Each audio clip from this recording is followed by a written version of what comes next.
Hello, my name is Bashir Jarar. In this video, I will provide you with some tips and recommendations that will help you better manage the free writing part of the back exam.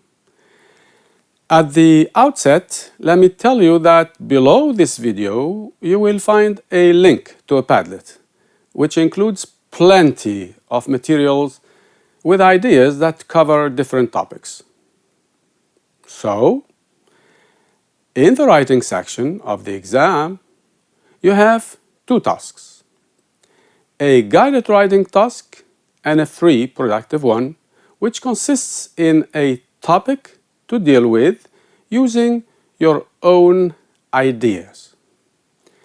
The most common writing types are writing an article, writing a letter, formal or informal, writing a speech, writing a Facebook post, an email, a blog post, also writing a report, a film review, a journal, a personal narrative, etc., etc. Different writing types have particular conventions. They have typical features when it comes to the form as well as the structure of the language. For example, an article usually has a headline and uses formal language. A speech usually addresses the audience directly and includes persuasive language. A letter can be formal, cover letter or letter of complaint, or it can be informal, we mean letter to a friend, for example. But any type of letter should include a heading, an opening, a body, and a closing. No matter what the type of writing is, you are expected to read the topic suggested, highlight the main point or points you are going to write about, and then construct a paragraph in which you develop your ideas and support them with arguments, details, examples, quotes, etc., etc. Before you start writing, you should find out what you are going to write: an article, a letter, a speech, or a paragraph. Then who you are going to write to, a friend, your boss, etc., and why you are writing. This is to say, you are writing so that you can convince someone or make suggestions or give advice or opinions, etc., etc. After identifying the genre, the audience, and the purpose, you start brainstorming ideas. Generate ideas related to the topic. Just jot them down as they come. Then you will have to plan your paragraph, organize your ideas, and select the best ones. Some ideas you jot down are good for the introduction. Others should be developed and sequenced in the body of the paragraph, while some other ideas fit in the conclusion. A paragraph is made of three main parts: a topic sentence, a body, and a concluding sentence. The topic sentence introduces the topic or the subject, and it is followed by a number of ideas to support it. There is only one topic sentence in the paragraph, and all the following sentences should support that main idea to make it strong, plausible, and convincing for the reader.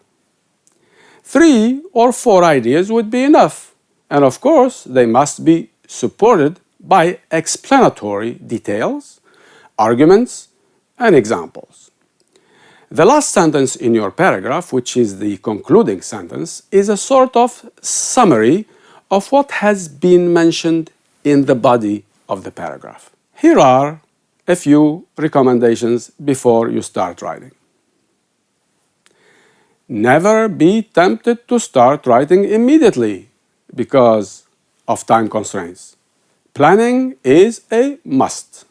Do not copy the exact words of the topic suggested to make your paragraph look longer. This gives a negative impression about you, and it means that you are unable to write your personal topic sentence to start your paragraph. However, it is possible to reuse or reinvest some of the words or phrases seen in the subject while you are developing your ideas. Don't introduce totally new ideas in the body. All supporting ideas must not stray away from the topic mentioned in the opening sentence. I mean the topic sentence. Do not repeat the same idea over and over again. Back to our writing process. So, after planning your paragraph, selecting the best ideas, and organizing them, you need to develop them into a first draft. While writing, you need to consider how all of the sentences interact with each other and how your reader will relate to your paragraph. So, you need to bear in mind not only the purpose, whether it's giving advice or making suggestions, etc., but also some key elements like clarity, unity, and coherence of your ideas. A piece of writing has unity and coherence when all of the ideas are related to the topic sentence, well organized, and flow smoothly and logically from one to the next. Three important features of coherence are: 1. Logical order, repetition of keywords to keep the reader focused on the topic, and use of transitional words and phrases. So, linkers are here very important to relate your ideas and make your paragraph coherent and easily understood. They are a sort of makeup that gives your paragraph a pleasant look and makes it attractive to the reader. Here is a non-exhaustive list of linkers. To start your idea, you may use some of these. For example, first and foremost, first of all, firstly, etc., etc. To add more information, you may say, or you may start with, as well as, besides, furthermore, or added to this, etc. If you want to contrast ideas, you may use some of these, although plus subject plus verb, despite plus noun phrase, despite the fact that, however, or neither something nor something else. In order to conclude your paragraph, you may use all in all, in conclusion, to sum up or to conclude, last but not least, or any of the rest of the list. In order to express cause or consequence, they are in order. You may use for the cause as, since, because, plus subject plus verb, or because of plus noun phrase. As for the consequence, you may use so, therefore, as a consequence, or so plus something plus that plus result. As for the communicative functions, here are some hints that may help you. In order to make suggestions, you can use I suggest doing, etc., etc. It would be a good idea if plus sentence. Why not or why don't we plus verb. To give advice, you may use some of these. You should or you shouldn't plus infinitive verb, of course.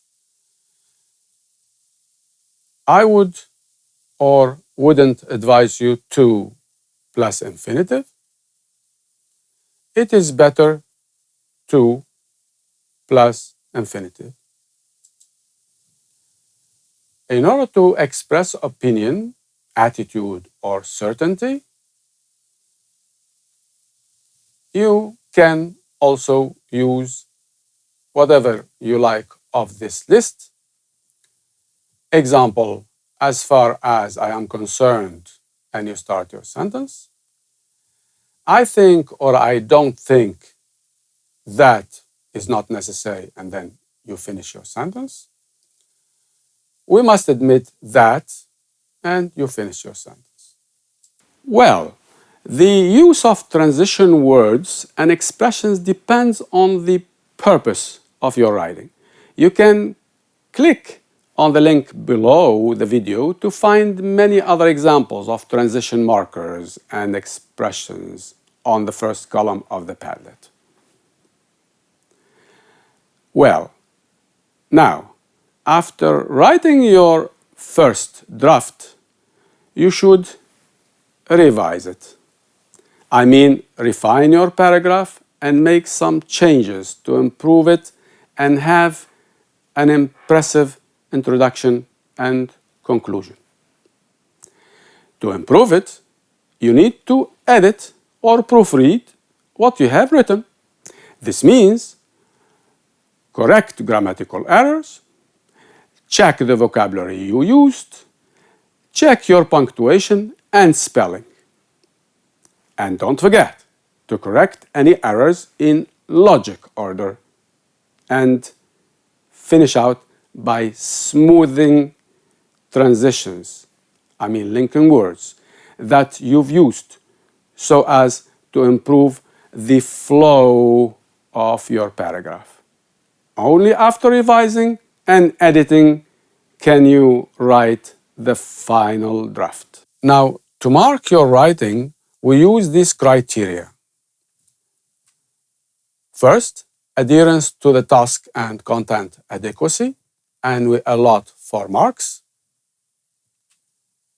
The language, we mean by that grammar and vocab, and we allot 4 marks. Mechanics, we mean spelling and punctuation, and we allot 2 marks.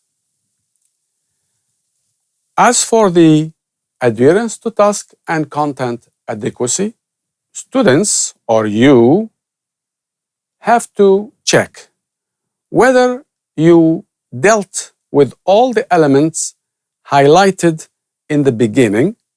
I mean, what to write, letter, article, or anything else.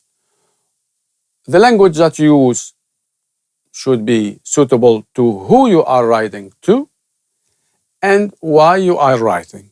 Then, the content, you should also make sure that your ideas follow a certain logic and they are joined smoothly by suitable linkers.